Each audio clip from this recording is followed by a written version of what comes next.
Hi, and thank you for listening to Memoria's 6-series podcast, The Loss of a Loved One.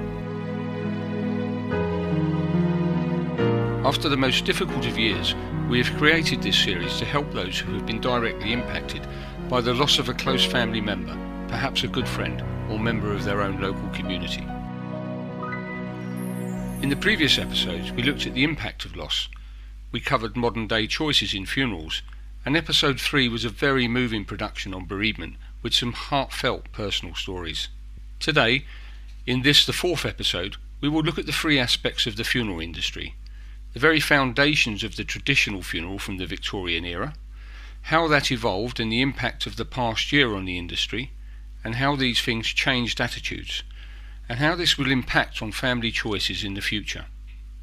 Today I am joined by Jamieson Hodgson, Business Development Director and Head of Planning at Memoria. Jamieson, hi, and thank you for agreeing to take part in this episode. I really am very grateful.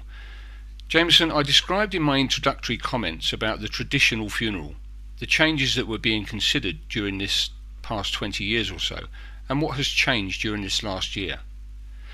Many of us who work in the industry have a reasonable understanding of how a traditional funeral has evolved in this country. But for the benefit of our listeners, Jamieson, you come from a family steeped in funeral history, so perhaps you could explain a little bit about the history of the English funeral service. Thank you, Frank, and hello to all our listeners today. Well, the development of a funeral has taken an incredible trajectory over the last 100 years. If we go back to the Victorian funeral, where sort of early 1900s, most deaths would occur at home. So your local undertaker would come to your home and effectively, with his tape measure, I think there was always an impression of someone with a tape measure around their neck, and effectively would measure up at home. And as a result, the body would only leave horse-drawn carriage, after the death had occurred. Now, that very much stayed the same way until motorized hearses were brought in by the co-op. And I think there was a huge sort of trepidation about that in the industry.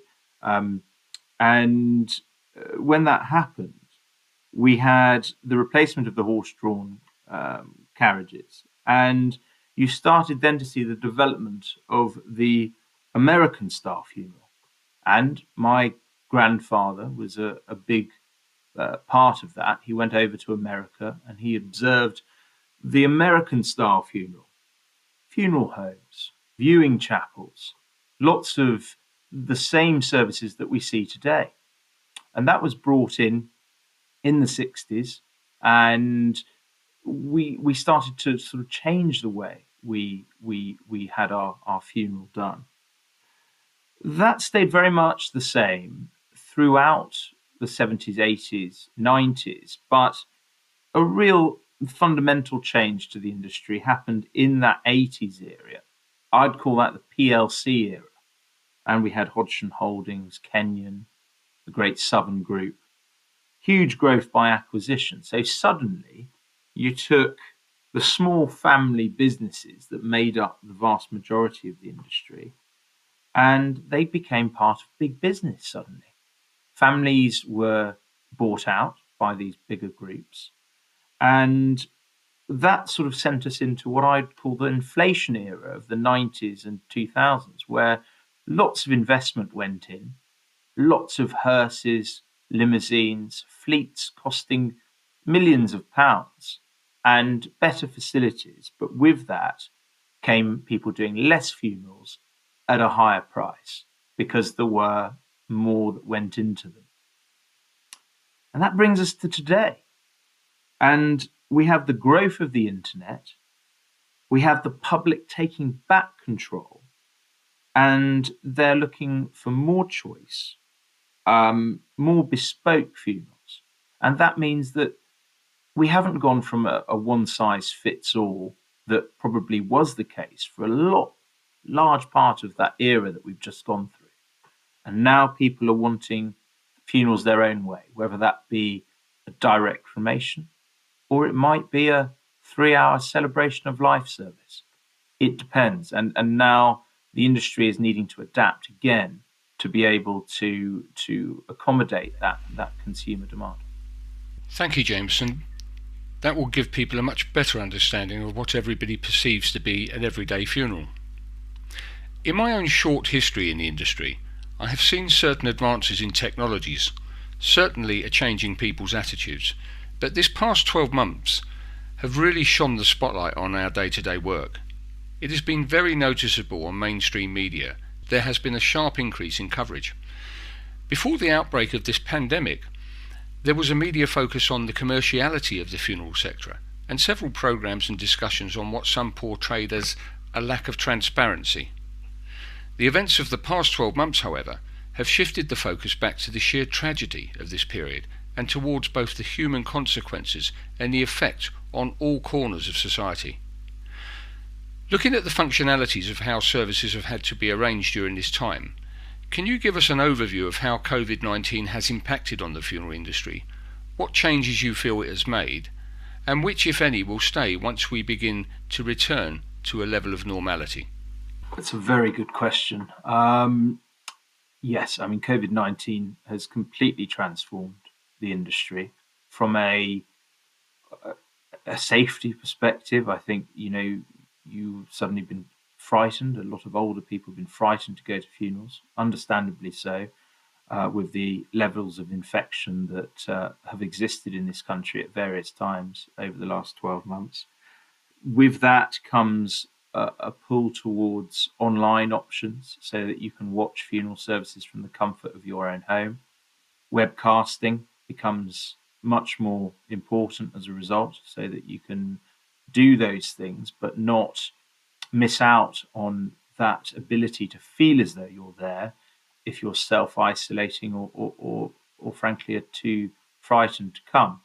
Obviously, that has been exacerbated by the fact that in order to control the spread of infection, the government has placed various restrictions on the number of people in a service. That has varied between 10, 15, and now the current regulation, which has been in place for about 8 months, is at 30. So that has changed that dynamic completely, with a much greater emphasis on webcasting, as I mentioned, but also on visual tributes and sort of finding other ways, visual ways of grieving. Visual tributes, for example, can go through photographs of someone's life. They can put in videos that they might have.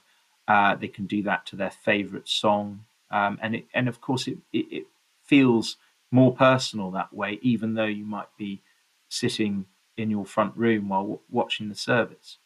I would say that people's resilience over this period has been incredible, really, because if you go back to the beginning of the pandemic, people weren't able to even say goodbye to their loved one. They weren't able to be in hospital at the time that they passed away. And I'm eternally grateful that I was never put into that position over this period. And I feel terribly sad for the people that were. And of course, if you're then faced with the challenge of having a funeral that then gives you an expression of dealing with that grief, then that becomes incredibly challenging for the family. So anything that we could do to aid that over this period has been something that we've done. And of course, people's resilience, as I said, has been incredible over that time, and finding sort of other ways to grieve, whether it be with the remains or actually after the service itself. So what I think the second part of your question was, what changes I feel will stay. I think, look, normality is coming back, and that is something to feel very hopeful about for everybody. But I do believe that the use of visual tributes will stay, the sort of increased amount of people that use that, because it's a wonderful way of being able to express yourself. I do believe that webcasting will stay to a degree as well. I think people are getting more comfortable with that way of being, not just in funeral services, but in everyday life. So I do think that we've got a situation where it's going to be incredibly difficult for families to get back to normality. But I think you will see lots of them do so over the course of this next 12 months as we sort of ease our way back into normal life. But I stand by what I say, that it will take time, and some of these aspects will be around to stay. I think I hadn't thought about it like the dynamics of a funeral, and it's a very good sentence, one which I'll probably use. And certainly they have become more visual and more accessible, so that's fantastic. Thank you. Jamieson, earlier I alluded to the fact that the industry in general was more recently very much in the spotlight, in that, like the health industry, there was a risk of it being overwhelmed. In truth, before these recent events, we in the industry know that the Competitions and Marketing Authority were very much scrutinising our profession for many reasons, including that there was a perception of an inordinate amount of inflation in the recent past. There has been a sharp increase in the number of funeral directors in the UK in recent history, and indeed, public records show that many crematoria have increased prices repeatedly in the last 15 years or so, possibly because they were underpriced initially. Could you explain to our listeners exactly what has happened in the industry from a commercial perspective, why the government decided to focus so intently on this profession, and what the outcomes were, or indeed will be? Thanks, Frank. I mean, that's a very good question, but quite a complex one to answer. If we start with why the industry was investigated, I think that, as we heard earlier, between the 1980s, 1990s, there was a lot of big business that came into this industry. And with that came a lot of investment, but a lot of change of dynamics. And with people doing less funerals, but still having a lot of costs attached, what you saw was a big influx of new funeral directors into the industry. I think there was more new funeral directors in the 2000s by 50% than there were in the early 90s. And that was because more funeral directors do less services per annum, but effectively charge more. There is a thought process that the PLCs, the dignities of this world, acquired funerals at a premium, i.e. they bought out local businesses, they paid good money for that, but in doing so, they needed to go into that market and try and turn a profit. So naturally, their acquisitions into what were fairly small family businesses naturally led to an increase in prices in the locality. And what you would have with that is, if that sort of high price or main price went up in the locality, you would get then the co-op or the other local funeral directors who were still owning their own businesses follow in behind that. And with that, with the increase in cost in the industry in that time frame, you got a very natural inflation. So funerals were effectively going up by more than the normal rate of inflation over about a 25-year period. And so we got to 2016, and Frank Field, of Labour peer now, Frank Field, wrote or chaired a select committee report which looked into the cost of funerals. That deemed that the cost had gone up disproportionately of a funeral, disproportionately to the amount of investment that had gone in, and therefore it needed to be investigated. And if you want me to be very honest, looking at it economically, at the data, it's understandable that that investigation came. And as a result, Competition and Markets Authority, which sits independently to government and has the ability, they used to be called the Office of Fair Trading, they have the ability to be able to pick up investigations all over the UK in any industry. Now, off the back of that report, they did so, and they launched a market study in the middle of 2018, which concluded at the start of 2019 that there were irregularities in the way the industry operated, insofar as more was being charged than possibly should be. And as a result, a full investigation was called, which started in March 2019. Now, that investigation concluded in December 2020, and it concluded, if we look at both funeral industry and cremation industry, because they're fundamentally different, cremation requires a lot of additional investment, but there are far fewer competitors. With funerals, there are far lower investment, but they make up about 80% of the funeral bill. So, of course, the inflation from funeral directors was having a greater impact on the overall cost of a funeral than the cremation, even though, of course, crematoria have less competitors. But of course, you're doing that set against an investment value of a crematorium of, say, £6 million, whereas it would cost you maybe £10,000 to set up a funeral director. So it's a very challenging thing. But if we focus mainly on crematoria in the first instance, what they said effectively was there are too few crematoria in the country to compete over price.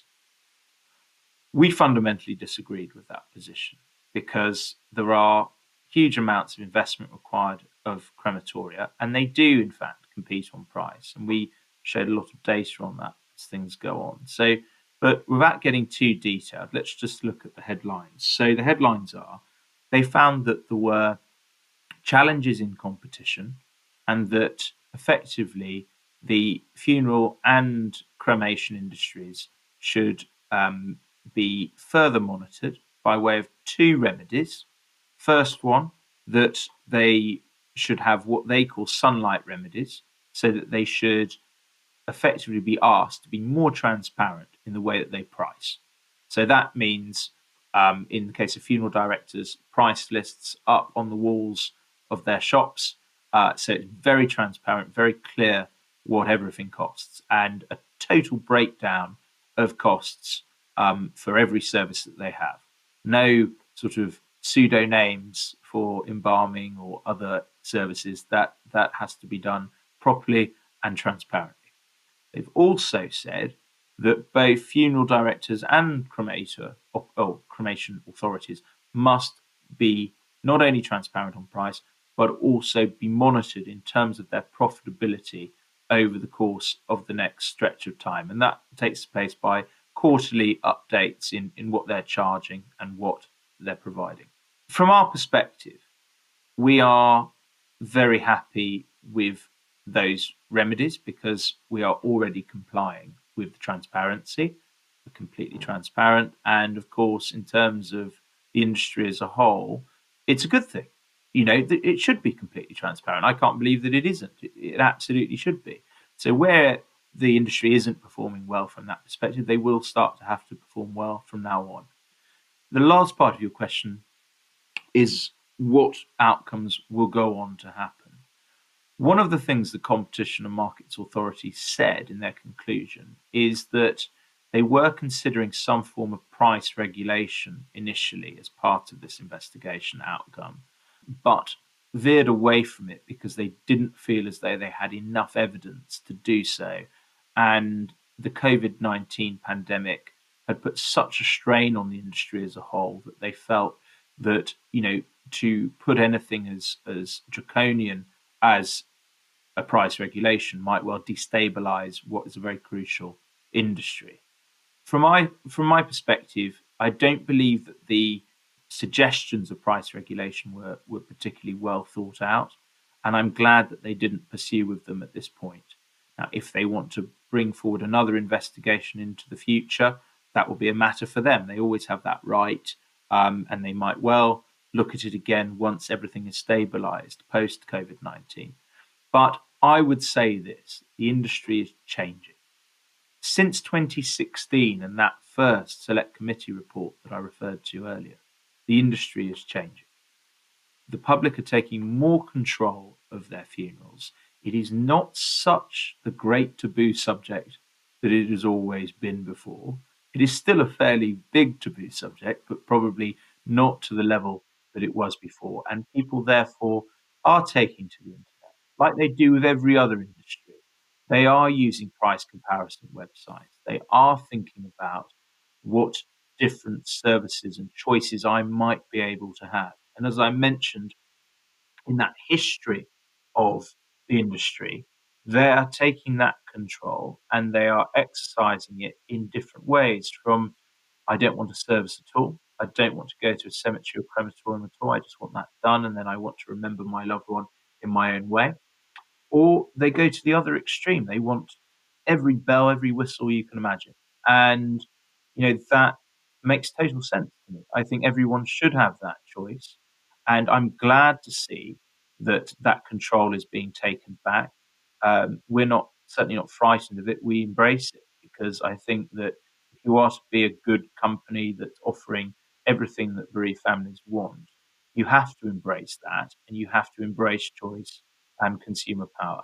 And with those changes, I think that any future investigation that the CMA might need to have will be far simpler for them, because with that adjustment in the industry comes a much better self-regulation of pricing. And as a result of that, you won't see that sort of disproportionate inflationary increase that may well have been the reason that they started the investigation to begin with. Thank you, Jamieson. I feel sure that this will enlighten people on just what has gone on behind the scenes and within the industry during this difficult period. Again, in my relatively short time working within the funeral industry, I had already seen a lot of the more modern innovations arriving. While some listeners might think that products like streaming and media came into play this past year, of course they were very much a part of the modern funeral well before the pandemic. However, we have now seen the introduction of alternative lighting choices, very sophisticated and high quality audio and visual options, facilities for people with disability and hearing issues, and even electric cremator installations, reducing the carbon footprint. This, combined with a very large swing to people looking to the internet to plan, paints a very different picture of the funeral of the future. Even here in these few sentences, I am sure some listeners will have raised eyebrows. Jamieson, perhaps you can give us your thoughts on all of this, the changes you have witnessed and what you see changing in the coming years. I think that question's a very good one, but it has two quite distinct, different aspects to it. One is the service and how that's going to change. And the other is the electric cremator. I see you brought that up. And I think that from a completely practical side of the industry is worth talking about. Let's cover service first. From a service perspective, I think choices are becoming more sophisticated. I think the modern day crematorium, for example, needs to be as sophisticated as it can be, because in short, the vast majority of people now are using crematoria directly rather than going to church first. That's a huge change in terms of how consumers are viewing the funeral service. I mean, I didn't really touch on that earlier, but that is a huge change. The religious service is far less prominent in terms of the services that we see through our facilities. And if you look at data, there is a big increase in the amount of celebrants and the amount of non-religious services that are taking place. Now, there's plenty of speculation reasons why that's happening, but let's not get into that. In terms of just what we're seeing, that is a major change, and with that opens a lot of other service options, because of course you're not just following what is a fairly prescriptive funeral service. If it is only a religious service, you are not having the same flow. Now, of course, you can have prayers, and of course, you can have prayers in your own way. And I think what you're seeing more of people is less prescriptive, more bespoke. We do want some of these things. We don't want all of them. So we're going to just choose what we want. And with that, you are seeing all of those things that you mentioned in your question. Lighting options, different photographs, different music, different songs to sing, different songs to listen to.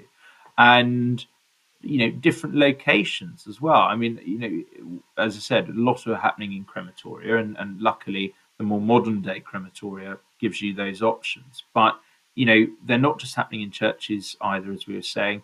Sometimes people want to go abroad even to do a service, or they have the direct cremation, and then they go and have a memorial service in a in a completely different location that meant something to that their loved one. So it's really it's all about being able to accommodate as many choices as you can, because that's where it's going.